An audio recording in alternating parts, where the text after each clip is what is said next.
This video is sponsored by Squarespace. No one can stop you with a Squarespace website. Mando is back, baby. Yes, The Mandalorian Season 2 has hit the small screens. Will the second season fly and keep people subscribed to Disney Plus? Or like the first season, will it be the world's slowest toy commercial? Happily, it does seem to be improving.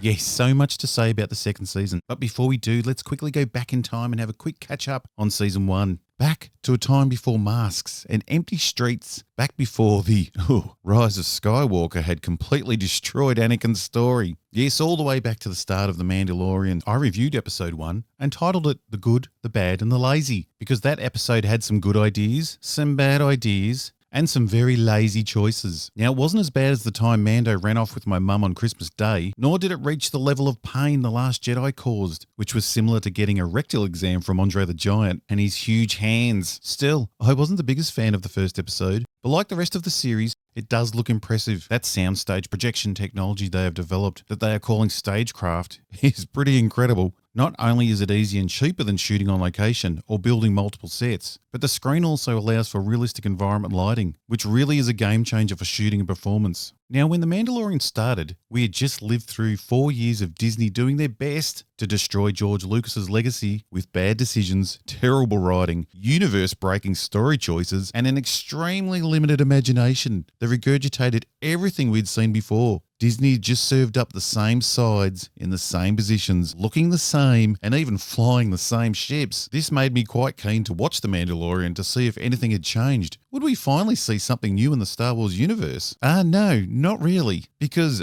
Disney paid $4 billion for X-Wings, TIE Fighters and Stormtroopers, so we will always be getting X-Wings, TIE Fighters and Stormtroopers. Are those X-Wings? Yep. Where George Lucas was only limited by his own imagination, Lucasfilm keep proving that their biggest limitation is they've only got what George created in the first place, which still should be a license to print money, but then all of a sudden, Solo happened. Within months of Solo coming out and bombing, Disney cancelled the Boba Fett movie. Lucasfilm had panicked about using OT characters because revisiting Han Solo was a mistake.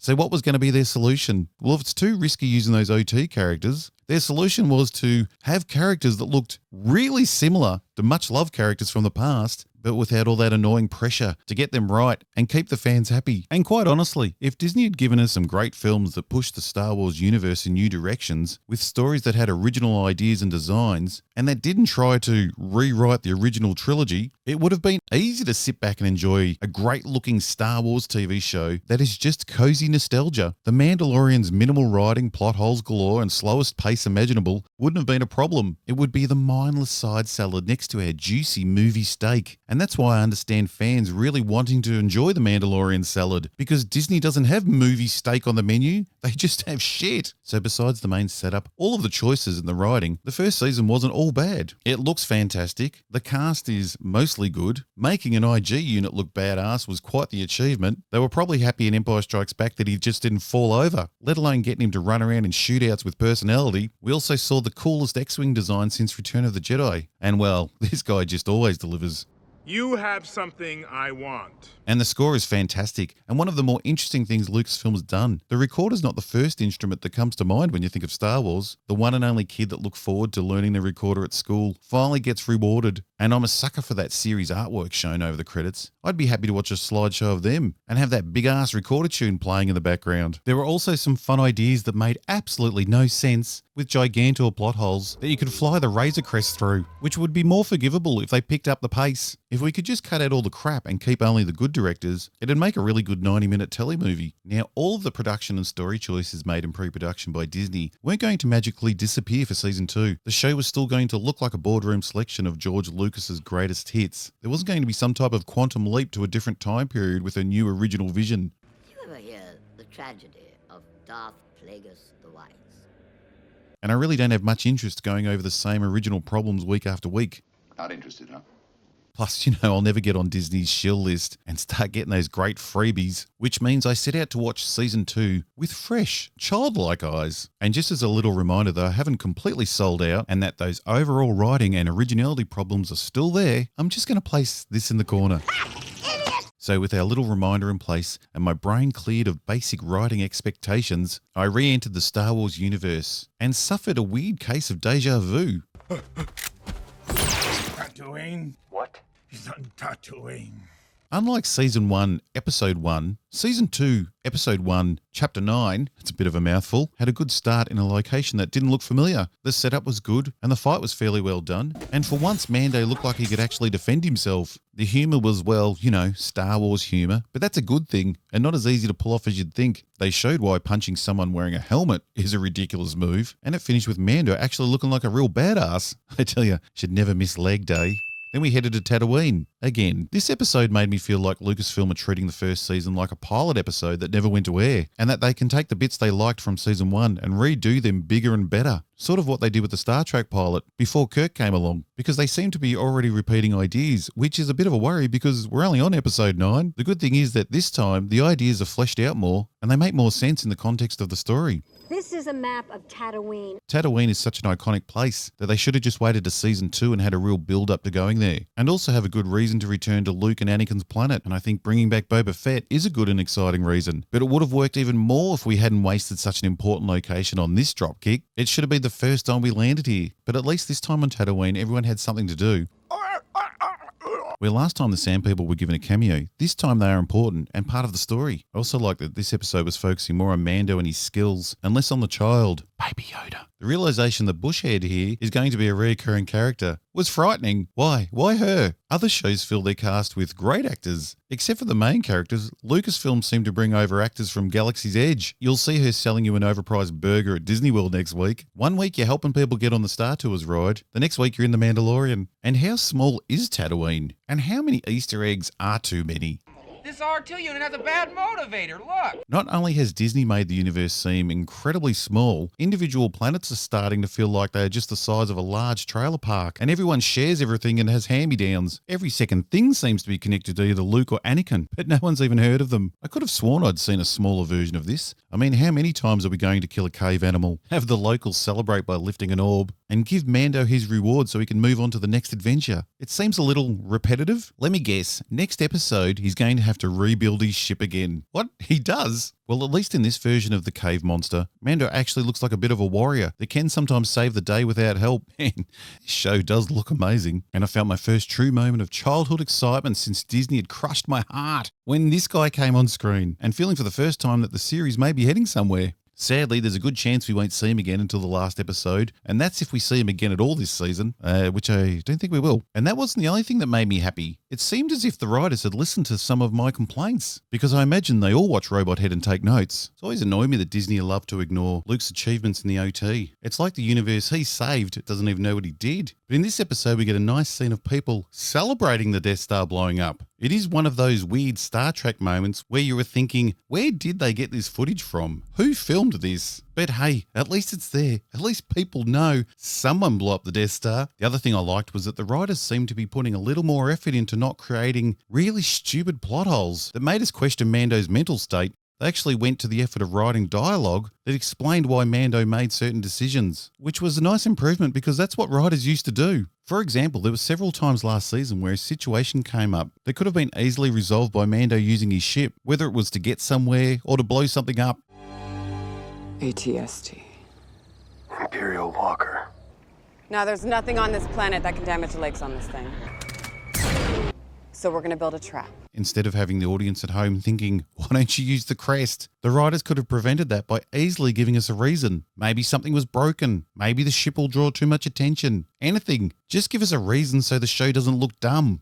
I don't want him to use the ship every time. I want to see this. It's way more fun. Just have the story make sense. It doesn't even have to be that complicated. It can be as simple as what they did in this episode. Help me kill it, I'll give you the armor. Deal. I'll ride back to the ship, blow it out of the sand from the sky, use the bantha as bait. Not so simple. The ship passes above it, senses the vibration, stays underground. Thank you, writers. See, it wasn't that hard. So with what looks like an attempt to fix a few of Season 1's problems, having my little reminder to block out the bigger problems, and most of all having Boba Fett appear in the episode, I was genuinely looking forward to episode 2. Maybe Robot Head's going to get that heart back after all. A super quick break to thank today's sponsor, Squarespace. Wanting to get your business on the move, but it feels like every day has some new surprise? Feeling like things are holding you back? Feeling like you can't even go outside? Well, don't let that stop you. If you go near this child, I will have no choice but to kill you. Make the most of your situation. With a Squarespace website, no one can stop you living the dream or making some of that delicious money. Be seen the way you want to be seen with a professionally designed website that won't cost you a fortune, and it's easy to do. Choose from any of the professionally designed templates, all of which can be customized. Add photo galleries, portfolios, and my favorite, video blocks. Look at all that great content. You can even have video backgrounds. Squarespace also has incredible marketing tools to heat up your social content, so be ready for all that extra attention you're about to receive. Everyone does something interesting. It's time to share it with the world. Go to Squarespace for a free trial. And when you're ready to launch into the world, go to squarespace.com/robothead and you will receive a full 10% off your first purchase. Show us what you've got. If you put one mark on him, there's no place you will be able to hide from me. Oh no, what the fuck? Oh, he's fixing the ship again. And where's Boba Fett? Now, episode 2 or chapter 10 or whatever they want to call it just slid right back into season 1 territory, a filler episode. Now, filler episodes were fine when a series had 22 plus episodes. It's just ridiculous. We need him to get moving. Now, firstly, I've always really liked this image. It's creepy and the forest setting gives it a wonderful fantasy feel, which Star Wars could use a bit of because it's really starting to lose that element. This creature looked like something you could run into trying to go visit Yoda. It might not have even been a threat, like some crazy big dumb spider crab, to be honest. Living in Australia teaches you that that's probably not the case. Everything with that many legs is a threat and wants to kill you. Sadly, unlike the original drawing, the fantasy element is stripped away and we get another cave creature that's just a psycho killing machine. And in the style of J.J. Abrams, there are fucking thousands of them, which they have to outrun. And I can promise you, you can't outrun one of these little bastards. What chance would you have against one this size? But happily, they do outrun them and survive. And Mando gets saved by someone else yet again. I'm not even sure how he earns money as a bounty hunter. He seems to keep fucking up. So besides the side quest nature of this episode and the fact he can somehow repair this ship good enough for the vacuum of space, we are lucky enough to get another appearance of Dave Filoni. Who is this done for? Because it annoys me every single time. Maybe if Star Wars was a comedy, having guest appearances or walk-on parts from the crew wouldn't be the worst thing. But don't these directors want us to suspend disbelief and immerse ourselves in their story? Why do this? And can't we at least have actors, or at the minimum, people that actually look like cool pilots? Not two middle-aged weirdos out cruising. This guy looks like he's going to be gasping for breath by the time he gets back to the X-Wing. Also, these so-called heroes come across as complete pricks. Hey guys, I've got a woman here, a child, and a whole bunch of eggs. I can't even go into space, I haven't got a windscreen. We're all about to freeze there. Or there may even be more spider crabs in here. You can't leave. Assholes. I also have no understanding of the structural strength of any of these spaceships, or the obsession of crashing them into the ground. One minute we have them smashing through ice walls or crashing into planets with nothing wrong. The next moment, just dropping through a hole will destroy one. And repairs used to seem minor and somewhat doable. Now spaceships can be destroyed and completely rebuilt in a day, and with minimal help. So even though episode 2 was a bit of a waste of time, there was one interesting thing to come out of it: the carry-on about Baby Yoda eating the eggs. The frog in this scene was still alive and no one cared, but for some reason unfertilized eggs amounts to genocide. How do you think Yoda was passing his time in that swamp? He was killing everything that moved. And the biggest takeaway from all this that everyone's missing is that Baby Yoda being a little killing machine now makes him officially more interesting and a character with more depth than Rey. He's also a better actor with more facial expressions that no one can resist. Then we hit episode 3. Would it be good or will it be more filler? Razorcrest, do you copy? You have to reduce speed. Almost there. Well, I have to say I enjoyed this episode, and Dallas Bryce Howard surprised me with the great job she did. It's always hard to know how much input and freedom a director has on a project like this, so I don't really know if she came up with this shot, but whoever did, this was definitely a classic Star Wars shot, and there hasn't been many of them since Disney took over. But this episode seemed to make an effort to make up for that, and I'm always happy to see Starbuck. I never told you my call sign was Starbuck. Remember when they changed Starbuck from a guy to a girl and no one cared? I'm just kidding. I'm sure someone lost their mind and their favourite show was wrecked. Now, 30 minutes for an episode, especially one that's good, is getting stupid short, and I could really do without the constant dumbing down of stormtroopers. Troopers. Squad at most. And they couldn't hit the side of a bantha. We get it. You've seen Robot Chicken. They're going to be a far more interesting addition to the show if they're actually a threat and not just a joke. And it seems unusual that the Empire still seems operational 5 years after their fall. Back in Season 1, this was interesting. Ex-soldiers working security to survive, armor looking old and dirty. But this is just the Empire working as normal. The story element I really thought was a good move and could head the show into an interesting direction was that Mando is seen as being like an orthodox Mandalorian. I never did think it would work having him keep his helmet on season after season. Where a movie can pull off having a character covered up the whole time, it was going to be a big call for an ongoing series to do it with their star. Thankfully, Pedro supposedly threatened to leave the show if he didn't get more time on set in the suit, which surprisingly hardly happened at all in Season 1. He was doing more of a voiceover job, and they just had a stuntman in the suit most of the time, which explained why all the walking around scenes look so dull. Stuntmen are better at punching and kicking people. Hopefully we'll see some of these characters turning up more often. I don't want to feel like every time someone interesting comes along, they disappear for the rest of the season, and we don't see them again. I did think it was odd that Baby Yoda went ahead and booked a table at the restaurant. He's not with him, but when he walks up to the table, Have a seat over there. little Baby Yoda's sitting there waiting for him. I still don't understand how he got there first. For a show built around him protecting that little green thing, he sure does leave him exposed to danger quite a bit. Luckily, Baby Yoda has a way of just turning up.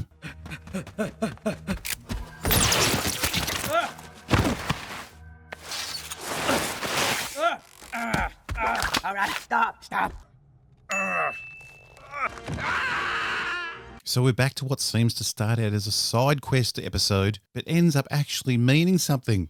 And this is where the lazy writing and video game plotting and convenience drives me crazy, because every time I start enjoying the show, it brings it down. So, the base. First off, the so-called good guys were more than happy to blow up a vessel that could have had innocent people on board. No questions asked. So I'm guessing they'd be wanting to take out a still operational Imperial base the first chance they got. It's not as if Greef Karga and Cara Dune want to keep something from the base.